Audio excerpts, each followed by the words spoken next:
Keshav Nanda Bharati case एक ऐसा case जिसने हमारे भारतीय संविधान को हिला के रख दिया, एक ऐसा केस जो हमारे सोसाइटीज को आज भी इम्पैक्ट करता है, और एक ऐसा केस जिस केस के बिना हम लॉ स्टूडेंट्स की लॉ लाइफ एकदम अधूरी है। तो चलिए आज इसी के बारे में चर्चा कर लेते हैं। तो hey guys, welcome back to my channel Shreyas legal as.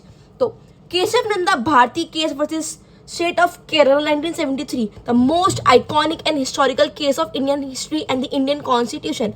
The case where a bench of 13 judges sat, where proceedings, hearings, discussion took around 68 days, and finally on 24th April 1973, the final judgment of 703 pages came into picture. And also the only case which established the basic structure doctrine. Now, the question arises, what is this basic structure doctrine? So, this doctrine establishes and reassures the Indian citizen that their fundamental rights cannot be infringed by any ruling government and they are justiciable in the Supreme Court.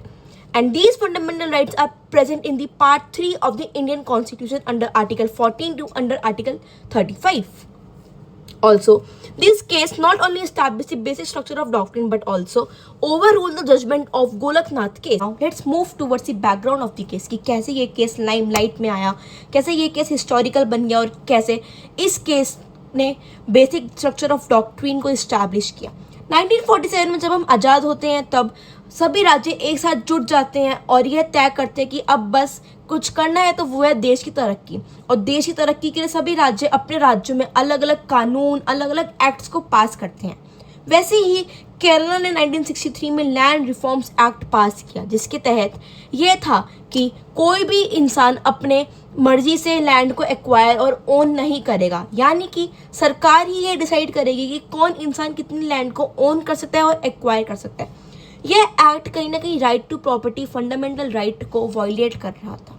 Also बीच में मैं ये बता दूं कि जो right to property act है, पहले के टाइम में आर्टिकल 19 का एक अहम हिस्सा था और फंडामेंटल राइट था, पर आज के टाइम में राइट टू प्रॉपर्टी एक लीगल राइट बन चुका और एक फंडामेंटल राइट नहीं है। इसी लैंड रिफॉर्म से नाखुश केशव नंदा भारती ने मार्च 1970 में सुप्रीम कोर्ट में रिट पिटीशन फाइल करी और यह जताया कि उनका right to property fundamental right violate हो रहा है, और इसके साथ साथ article 14, article 19(1)(f) and article 25 जैसे फंडामेंटल राइट्स भी वायलेट हो रहे हैं।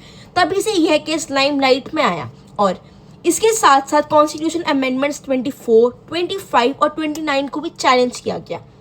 इन सबको एनालाइज और ऑब्जर्व करने के बाद दो मुद्दे सामने आए। पहला ये, do the parliament has a right to amend the constitution fundamental rights prescribed under part 3, and also if yes, then till what extent? That was the historical background and the major issues of this Keshav Nanda Bharti case. If you guys want to know more about this case, the contentions of both the parties, the judgments, so do subscribe the Shreyas Legal Edge channel ताकि पहला notification आपके पास ही आए। तब तक मिलते हैं फिर second part के साथ।